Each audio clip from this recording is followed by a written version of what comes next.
Darkling beetles race to the top of the dunes to reach the fog before it vanishes. Standing perfectly still, facing into the wind, the beetle does a headstand. Fog begins to condense on its body.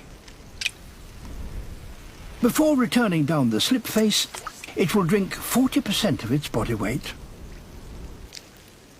And it's not alone on the top of the dunes.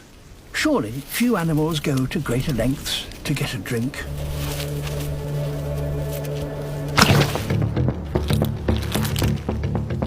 Unfortunately, Namaqua chameleons know that on foggy mornings, the beetles coming down the dunes are juicier than those going up.